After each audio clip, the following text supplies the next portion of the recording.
পানের কাঙ্ক্ষিত দাম না পেয়ে বড় ধরনের ক্ষতির মুখে পড়েছেন কুষ্টিয়ার পান চাষিরা।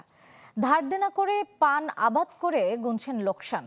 চাহিদা কমে যাওয়া ছাড়া অন্য কোনো কারণ দেখছেন না কৃষি কর্মকর্তা। সংশ্লিষ্টরা বলছেন সরকারি সহায়তার পাশাপাশি রপ্তানির নিরাপত্তা পেলে ঘুরে দাঁড়াবে পান শিল্প। কুষ্টিয়ার ভেড়ামারা কুচিয়ামুড়া গ্রামের পান চাষি বাবুল হক গেল কয়েক বছর ধরে পাচ্ছেন না পানের ন্যায্য মূল্য। টানা লোকসান গুনছেন অন্য চাষিরাও।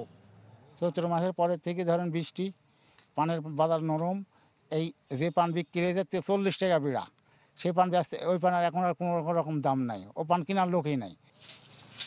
শুধু পান চাষি নয়, বিপাকে পড়েছেন এর সাথে জড়িত শ্রমিকরাও।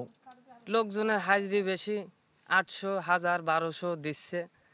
পান নিয়ে যায় তো কোনো দাম নাই, 200 টাকা, 250 টাকা, 150 টাকা, 100 টাকা কুড়ি।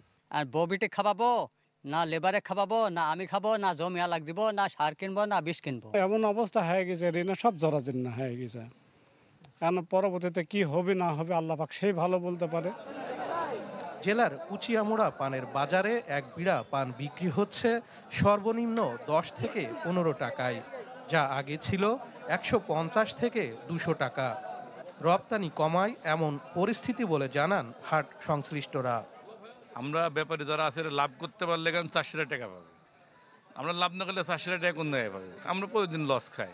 এই পানের হাট কেন্দ্রিক যারা জড়িত, মানে জীবিকা উপার্জন নির্বাহ করি, মানে যারা চলে, তারা সবাই এখন ক্ষতির সম্মুখীন।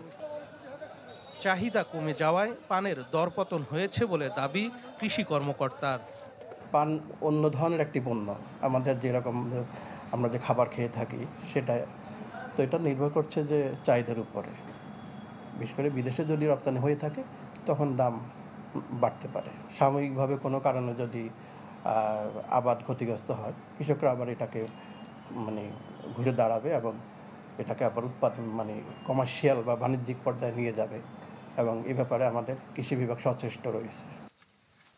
এবার জেলায় পানের আবাদ হয়েছে 1871 হেক্টর জমিতে। শরীফ বিশ্বাস, চ্যানেল 24, কুষ্টিয়া।